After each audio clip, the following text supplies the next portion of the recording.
Assalamualaikum warahmatullahi wabarakatuh. Hai teman-teman, perkenalkan nama saya Sulfan Walisa. Saya berasal dari Fakultas Ekonomi, Program Studi S1 Pendidikan Akuntansi.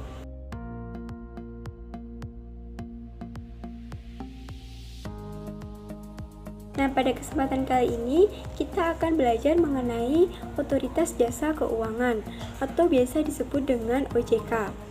Nah, sebelum kita masuk ke dalam subbab materi, alangkah lebih baiknya kita mengetahui bagaimana sih latar belakang dari berdirinya Otoritas Jasa Keuangan ini.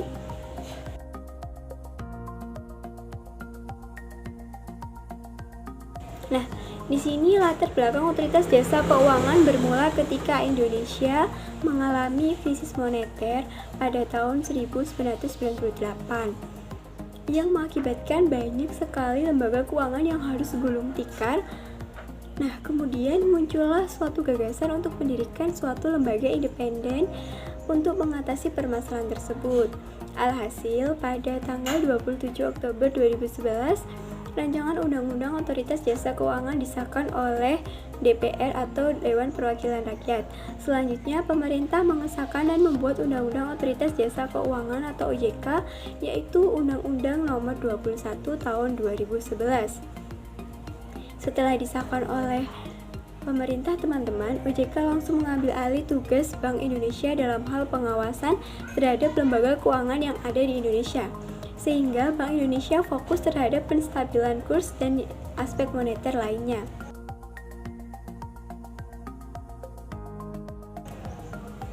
Nah, kita di sini akan membahas tentang 4 subbab, yakni definisi OJK, fungsi OJK, tujuan OJK, serta tugas dan wewenang OJK.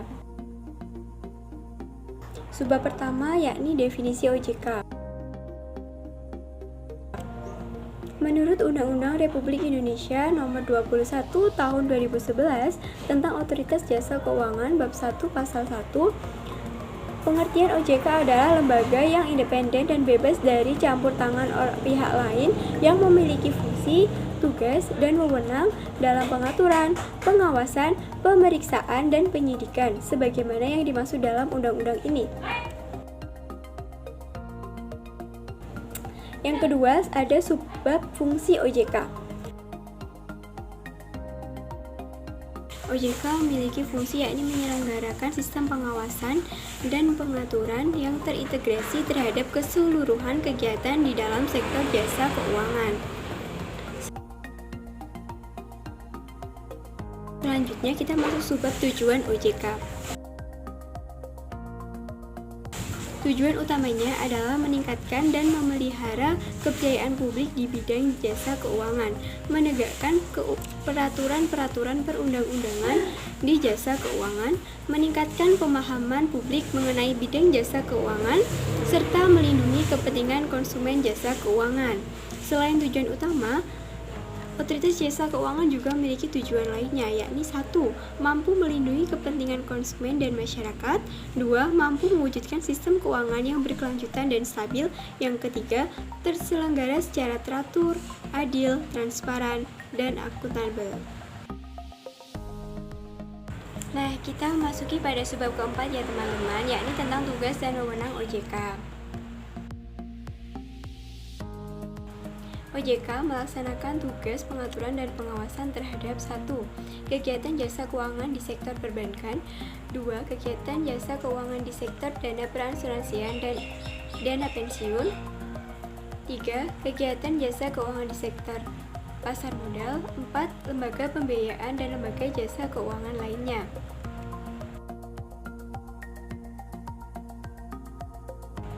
Wewenang OJK dalam menjalankan tugas peraturan dan pengawasan terhadap perbankan. 1. Izin pendirian bank, pembukaan kantor bank, anggaran dasar, rencana kerja, kepemilikan, kepengurusan dan sumber daya manusia, merger, konsolidasi, dan akuisisi bank, pencabutan izin bank. Yang kedua, ada kegiatan usaha bank meliputi sumber dana, penyediaan dana, produksi hibridasi, dan aktivitas bidang jasa. Nah, selanjutnya Ada kesehatan bank, meliputi laporan bank yang terkait dengan kesehatan dan kinerja bank. 2. Sistem informasi debitur.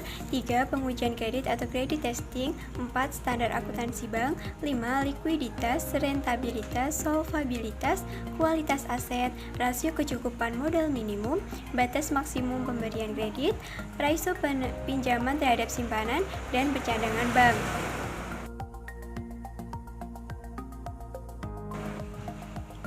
Nah, selanjutnya ada aspek dalam kehati-hatian bank. Yang pertama ada manajemen risiko, yang kedua ada tata kelola bank, yang ketiga prinsip mengenai nasabah dan anti pencucian uang, yang keempat pencegahan pembiayaan terorisme dan kejahatan perbankan, yang terakhir ada pemeriksaan bank.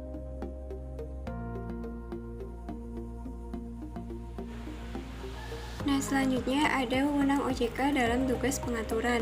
1. Menetapkan peraturan Undang-Undang RI Nomor 21 Tahun 2011. 2. Menetapkan peraturan perundang-undangan di sektor jasa keuangan. 3. Menetapkan peraturan dan keputusan OJK. 4. Menetapkan peraturan mengenai pengawasan di sektor jasa keuangan. 5. Menetapkan kebijakan mengenai pelaksanaan tugas OJK. 6. Menetapkan peraturan mengenai tata cara penetapan perintah tertulis kepada lembaga jasa keuangan dan pihak tertentu. 7. Menetapkan peraturan mengenai tata cara penetapan pengelola statuter pada lembaga jasa keuangan. 8. Menetapkan struktur organisasi dan infrastruktur serta mengelola, memelihara, dan menata usahakan kekayaan dan kewajiban, serta menetapkan peraturan mengenai tata cara pengenaan sanksi sesuai dengan ketentuan peraturan perundang-undangan di sektor jasa keuangan.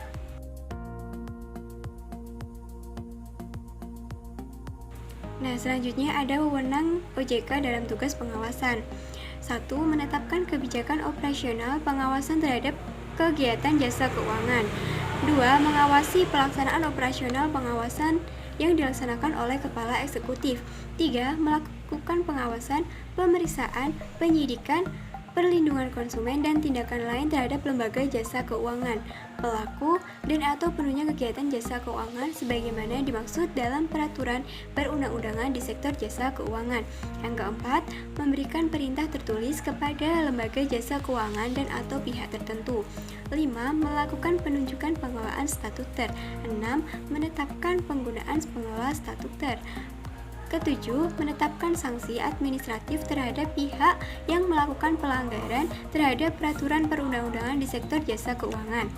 Dan yang terakhir, memberikan dan atau dapat mencabut mengenai izin usaha, izin orang perseorangan, efektifnya pernyataan pendaftaran, surat tanda tindakan, surat tanda terdaftar, persetujuan melakukan kegiatan usaha, pengesahan, persetujuan dan penetapan pembubaran, serta dan penetapan lainnya.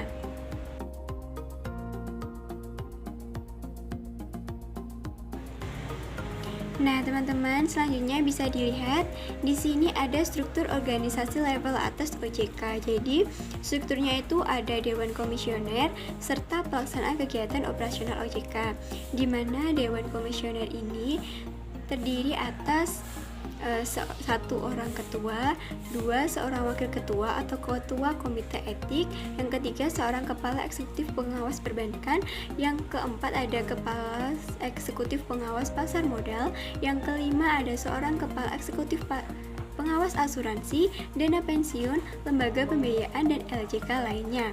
Yang keenam ada seorang ketua dewan audit. Yang ketujuh seorang anggota membidangi edukasi perlindungan konsumen. Yang keenam seorang anggota ex officio dari Bank Indonesia atau anggota Dewan Gubernur Bank Indonesia. Dan yang terakhir ada seorang anggota ex officio dari Kemenku atau Kementerian Keuangan, pejabat setingkat eselon 1 Kementerian Keuangan.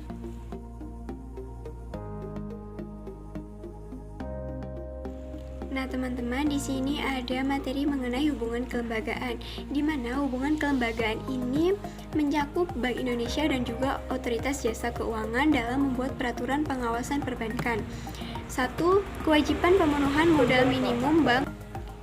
Yang kedua, sistem informasi perbankan yang terpadu. 3. Kebijakan penerimaan dana dari luar negeri, penerimaan dana valuta asing, dan pinjaman komersial dari luar negeri. Nah, yang keempat ada produk perbankan, transaksi derivatif, kegiatan usaha bank lainnya.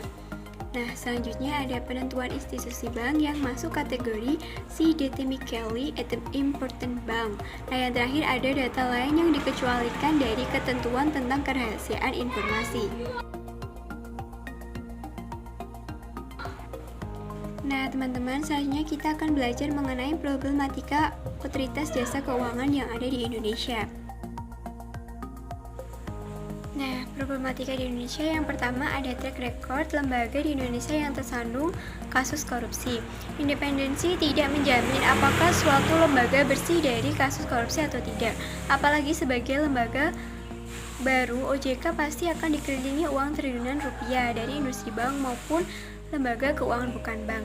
Maka cukup menjadi perhatian mengingat beberapa lembaga independen yang ada di Indonesia sering terkait kasus korupsi dan merugikan negara. 2. Koperasi yang masih berupa badan usaha dan sangat banyak di Indonesia, namun OJK tidak menjangkau perlindungan pada koperasi, terutama koperasi simpan pinjam.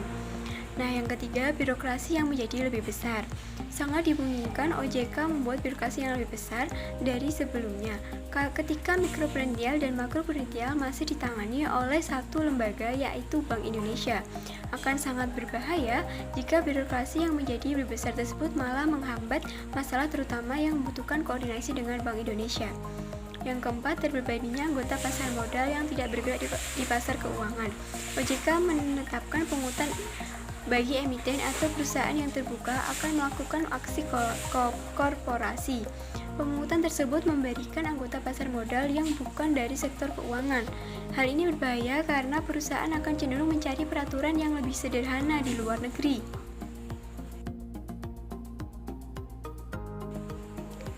Nah, selanjutnya ada kompetensi dari Dewan Komisioner. OJK terdiri dari perwakilan regulator, perbankan, asuransi, dan pasar modal, memerlukan orang yang memiliki kompetensi di semua bidang tersebut, tidak hanya salah satu bidang tersebut. Nah, yang keenam, tumpang tindih peran dan wewenang. OJK memiliki wewenang melakukan pengawasan terhadap Bank Indonesia agar tetap menjalankan kegiatan secara sehat dan mampu memelihara kepentingan masyarakat. Sedangkan di sisi lain ada Bank Indonesia sebagai lembaga yang memberi arahan mengenai perkembangan perbankan. Hal ini tidaklah dipisahkan secara dikit peran dan wewenang dari kedua institusi ini, Bank Indonesia dan Otoritas Jasa Keuangan, karena poin yang diawasi pun pada akhirnya merupakan satu bagian yang saling terkait. Poin yang diawasi tersebut bergantung pada kebijakan dan manajemen bank yang tidak terpisah. Itu artinya potensi tumpang tindih peran dan wewenang antara Bank Indonesia dan Otoritas Jasa Keuangan tidak dapat dihindari. Nah, yang terakhir ada transaction cost yang besar. Pengalihan fungsi pengawasan ini memiliki efek negatif, yaitu biaya transaksi yang sangat besar, juga waktu yang transisi yang sangat lama.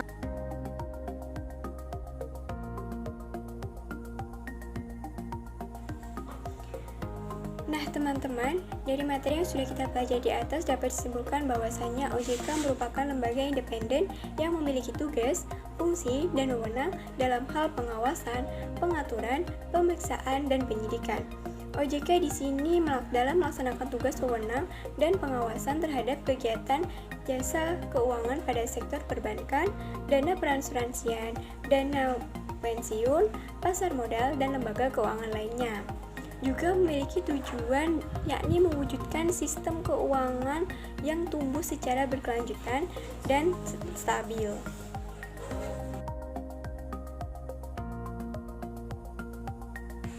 Nah, begitulah materi yang dapat saya sampaikan pada pertemuan kali ini.